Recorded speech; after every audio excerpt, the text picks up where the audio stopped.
Alô, pessoal, amigos e minhas amigas, estamos juntos aqui no nosso pós-jogo aqui do Conversa de Torcedor, falando da 35ª rodada do Campeonato Brasileiro. Tivemos aí os jogos dos cariocas, a vitória eletrizante do Botafogo contra o Grêmio, o empate sem gols entre Palmeiras e Fluminense, a vitória importante do Flamengo contra o Bragantino, que pode ser campeão dessa rodada aí, número 36 do Campeonato Brasileiro.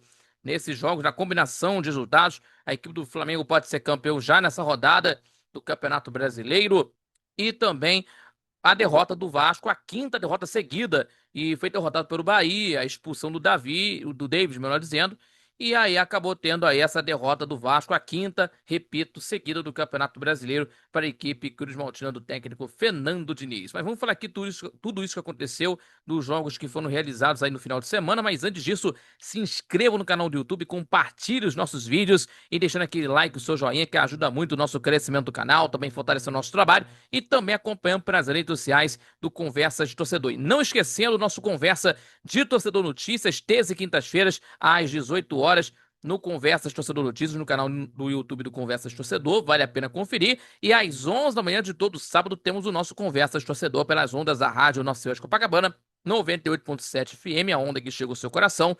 Acompanhe pelo YouTube, pela rádio NSC 98.7 FM, pelo site radionsc.com, pela Radiosnet e não esqueça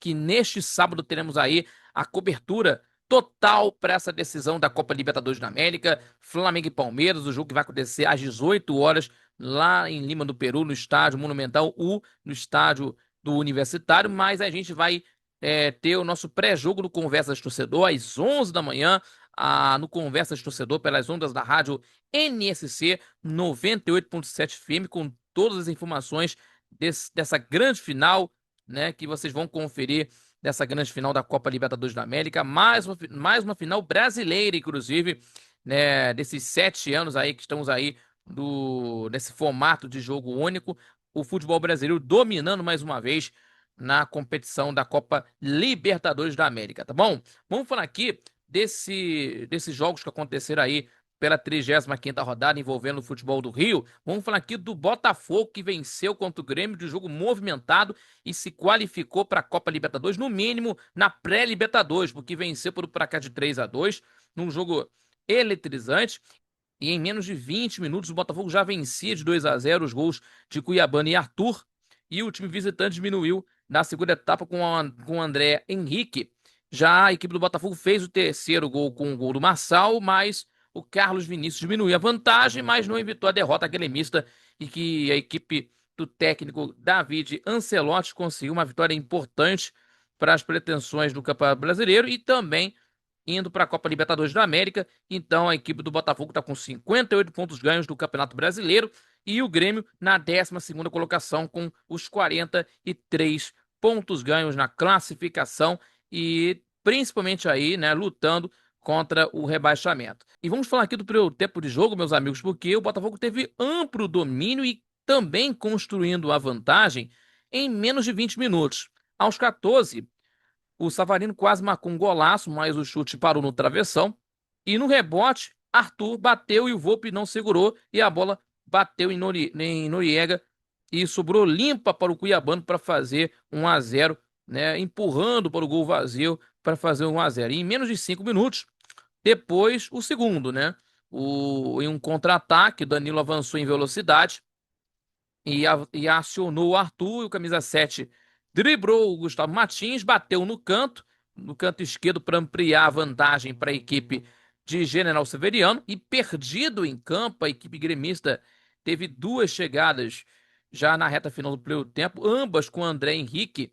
Na primeira, disputou bola na área, finalizou por cima e depois recebeu de Edenilson, mas o chute saiu fraquinho nas mãos do goleiro Léo Link. E o técnico Mano Menezes promoveu as duas trocas no intervalo, com as entradas do Cristal e do Pavon. E logo aos 3, os dois participaram da jogada do gol gremista. E em cruzamento que encontrou o André Henrique, de cabeça para as redes. E o Grêmio se encorajou, tentando empatar a partida, em busca, né, lógico, o empate. E aos 12, o Cuejá arriscou de fora com categoria, obrigando o Léo Link a fazer defesa. E o Marlon Freitas respondeu depois, né, pouco depois, né, em chute que o Volpi defendeu. E o Botafogo chegou a ter um pênalti, né, marcado, mas o árbitro voltou atrás na decisão para após revisão do lance, né, do lance no vídeo. Mesmo assim, o Botafogo fez o terceiro gol de uma cobrança de escanteio. O Davi Ricardo ajeitou e o Marçal de cabeça fez o gol aos 37 da segunda etapa. E o tricolor diminuiu a vantagem com o Carlos Vinícius depois de uma assistência do Pavão e teve a bola para empatar o jogo no último lance do jogo, mas jogou para fora. Então, a equipe do Grêmio não conseguiu o resultado que queria, né? Para tentar conseguir uma vitória, né? Um resultado positivo, né? Tentando pontuar no estádio Newton Santos. Então, o Botafogo se qualificou para a Copa Libertadores da América matematicamente. Então, temos aí os jogos que vão acontecer. E o Grêmio vai encarar contra o Palmeiras já nessa terça-feira, a partir das 9h30, no estádio na Arena do Grêmio, na Arena de Porto Alegre.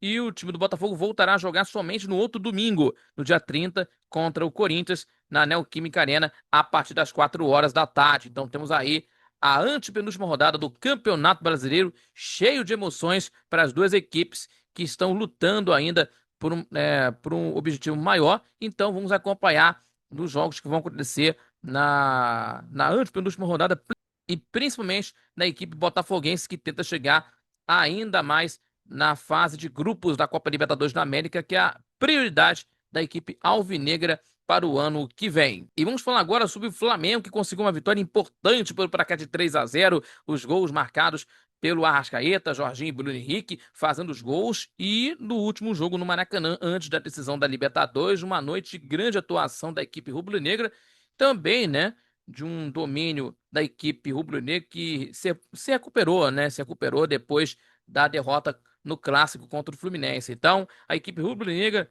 conseguiu um resultado importantíssimo, chegando aos 74 pontos ganhos, né, de classificação, né, 4 pontos de vantagem contra o Palmeiras.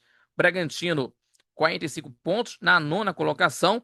E também, né, que pode ser o jogo do título brasileiro, né? Atlético Mineiro e Flamengo no estádio da Arena MRV, nesta terça-feira, 9h30. E o Bragantino joga na quarta contra o Fortaleza, em Bragança Paulista, às 7 da noite, horário de Brasília. Então temos aí esse jogo importantíssimo para o Rubro Negro em busca do N campeonato. O Flamengo teve o domínio na primeira etapa, certo? Mas esbarrou em uma grande exibição aí, uma exibição segura da defesa do Bragantino. A melhor oportunidade foi do jogador Varela, em uma cabeçada pelo gol, mas o Creighton fez uma ótima defesa e o rubro-negro teve a posse de bola, criou chances para tentar conseguir os gols, mas poderia ter calibrado melhor, né, o pé nas finalizações. E a equipe visitante, por outro lado, né, tentava explorar mais os contra-ataques e os passos, né, deixados pela equipe rubro-negra. Apesar de Rossi não ter precisado trabalhar muito no jogo, na primeira etapa, a equipe deu sustos. E na segunda etapa, com a entrada do Bruno Henrique, mudou o jogo para a equipe rubro-negra. Na segunda etapa, depois de tomar um susto aos 3, com ótima chance do Bragantino, o time da casa tomou conta da partida, tomou conta do jogo. Aos 4, o Arrascaeta fez 1-0, né, depois de uma roubada de bola do Jorginho, de um passe para o Arrascaeta, que driblou o zagueiro e mandou para o fundo da rede. E o volante, né, fez o segundo aos 18, após o Hurtado colocar a mão na bola dentro da área, pênalti. E o último gol foi justamente do Bruno Henrique aos 26 da segunda etapa, que conseguiu aí fazer o gol. E o Flamengo está muito próximo de conquistar o título de campeão brasileiro. E para isso precisa derrotar o Atlético fora de casa em BH e contar com a vitória do Grêmio contra o Palmeiras em Porto Alegre. Quaisquer os outros resultados, mantém a briga aberta pelo título de campeão brasileiro. Mas o Flamengo está muito próximo de conquistar o seu nono título de campeão brasileiro nesse jogo contra o Atlético Mineiro, nesta terça-feira, a partir das 9h30 da noite, hora de Brasília, o último jogo antes da final da Copa Libertadores contra o Palmeiras, que vai ser decidido lá em Lima. Então, vamos ver o que vai acontecer aí nesse jogo desta terça-feira, que vale o título de campeão brasileiro para a equipe da Gávea. E vamos falar aqui sobre o Fluminense em jogo movimentado contra o Palmeiras, que empatou sem gols no estádio do Allianz Parque, né? O Palmeiras fica mais distante do Flamengo na briga pelo título e o Tricolor pontua e segue na briga por uma vaga direta na Libertadores da América. Então, temos aí o resultado que favoreceu a equipe do Flamengo, inclusive. O jogo foi bastante movimentado para ambas as equipes no estádio Allianz Parque, entre Palmeiras e Fluminense. A entrega dos jogadores do Palmeiras não foi suficiente para tentar furar o bloqueio da defesa do Fluminense, que por sua vez criou chance dos contra-ataques e parou em boas defesas do goleiro Carlos Miguel. Então temos aí o Palmeiras com mais um empate, né? E chega a 4 pontos sem vencer, a 4 jogos, melhor dizendo aí, sem vencer no campeonato, com 70 pontos somados. O Palmeiras permanece na segunda colocação, mas viu o Flamengo abrir 4 pontos de distância, faltando 3 rodadas para o término do campeonato. E o Zubeldia, né, que tendo aí a equipe do Fluminense com as esperanças de estarem na Libertadores da América, com um empate, chega a uma sequência de 4 jogos sem perder, certo? Somando um ponto, 55 pontos, sexto colocado do Campeonato Brasileiro. Então, e também os goleiros fechando o gol, né? O Fábio, por exemplo, aí, destaque das traves da equipe carioca, foi seguro para sair nas jogadas aéreas palmeirenses e manter o zero no placar. E pelo Palmeiras, o Carlos Miguel, que assumiu a titularidade do Palmeiras recentemente, foi imprescindível, né, para impedir os bons chutes de fora da área da equipe do Fluminense. Então, vamos falar aqui dos primeiros 45 minutos, que foram de muita intensidade dos dois lados. O Fluminense teve as chances mais claras com passes longos, explorando mais a velocidade do Serna em velocidade em jogadas individuais e assustando com os chutes de fora da área. E aos 28, Lima chutou e a bola passou raspando a trave. Já o Palmeiras também apostando nos contra-ataques, também levou perigo com o Vitor Roque e o Flaco Lopes, né? Dois jogadores que são, né, de ataque. E os jogadores do Palmeiras, principalmente também o técnico Abel Ferreira, saíram de campo reclamando muito com a arbitragem da não marcação de algumas faltas, né? E as equipes já voltaram para o gramado brigando por cada bola. E as equipes voltando já. E as equipes já voltaram para o segundo tempo, né, brigando por cada bola, né? Inclusive, o Fluminense chegou perto de abrir o marcador aos 14, quando o Canóbio acertou o chute na trave de Carlos Miguel. O Palmeiras respondeu com perigo, com o Vitor Roque, né? Jogadas individuais dele. E o Abel Ferreira colocou o Palmeiras para o ataque ao substituir o Veiga, Facundo Lopes e Felipe Anderson. E além do Bruno Fux, né? E, no entanto, a equipe pareceu nervosa, né? Com o andamento da partida e não conseguiu criar chances tão claras. E o Fluminense novamente assustou com as descidas de Sodelto e também do Canóbio. E o jogo seguiu aberto até os últimos instantes da partida, mas os goleiros trabalharam bem e mantiveram o zero no marcador no estádio Allianz Parque. Então, o time do Grêmio, o time do. Então, Palmeiras vai encarar contra o Grêmio nesta terça-feira, às 9h30.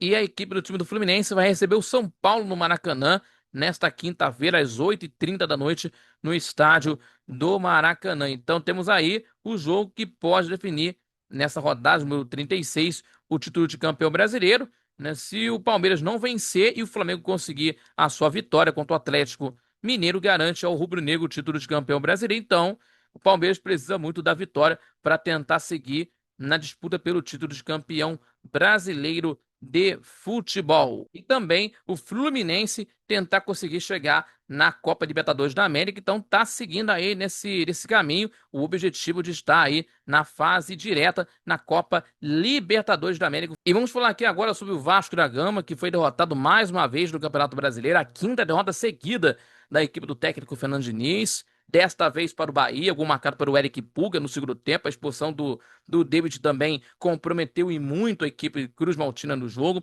E a equipe Cruz Maltina está na 13ª colocação, com 42 pontos ganhos e também preocupação com o Z4. E o Bahia na sexta colocação, com 56 pontos ganhos, lutando por uma vaga direta ainda na Copa Libertadores da América. Então temos aí o Vasco sendo derrotado mais uma vez aí, o técnico Fernando Diniz aí, tendo uma pressão aí dos torcedores e tal. E temos aí a situação da equipe do Vasco da Gama. Então, temos aí o gol marcado pelo Eric Puga, 27 da segunda etapa, né, com a expulsão do David. Ele já havia sido expulso 5 minutos antes do lance do David em cima do Canu. E também aos 39, né, o Bahia teve a expulsão do Santiago Mingo por retardar a sua substituição, né? E tomou o segundo cartão amarelo, foi expulso. E também a reta final do duelo, as duas equipes terminaram com 10 jogadores em campo. Então, temos aí a equipe do Bahia dominou a primeira etapa em tarde inspirada do Everton Ribeiro. O camisa 10 liderou as chegadas da equipe da casa, que finalizou 8 vezes. A mais perigosa foi aos 19 minutos, com um passe espetacular do meia para o Arias, que chutou, mas o Barros desviou e a Ademir também fez bom jogo pelo lado baiano e teve a chance de abrir o marcador aos 30, mas o Léo Jardim defendeu no canto. E o Vasco encontrou dificuldades para armar jogadas. E o meia Matheus França, que substituiu aí o Coutinho, suspenso, né? Foi muito mal.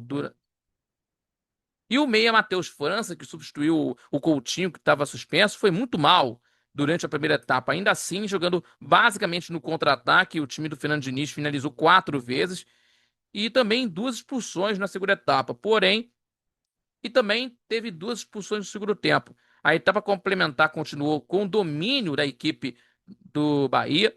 Porém, o atacante David do Vasco, que entrou para substituir o Matheus França, que foi expulso aos 22 minutos, ao solar o zagueiro Canu, inclusive aí ele recebeu o cartão vermelho direto, e o Bahia se aproveitou da superioridade numérica e fez o gol com o Eric Puga aos 27, em uma cobrança curta de escanteio. O Ademir cruzou na área para o atacante, que cabeceou para a rede, e aos 39 teve a expulsão do Santiago Mingo, de forma bizarra, uma expulsão de forma bizarra.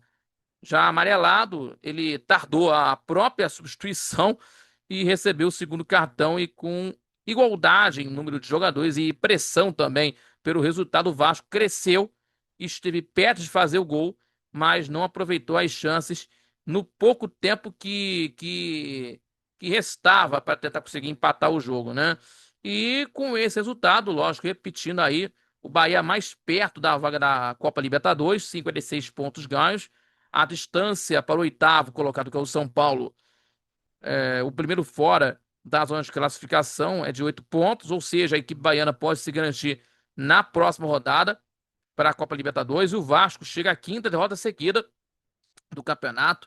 A equipe do Fernando Diniz perdeu em sequência para o São Paulo, para o Botafogo, Juventude, Grêmio e agora Bahia. São apenas 5 pontos de distância para o Z4. Então temos aí os jogos que vão acontecer, né? E vamos falar aqui dos jogos da antepenúltima rodada do Campeonato Brasileiro. Temos aí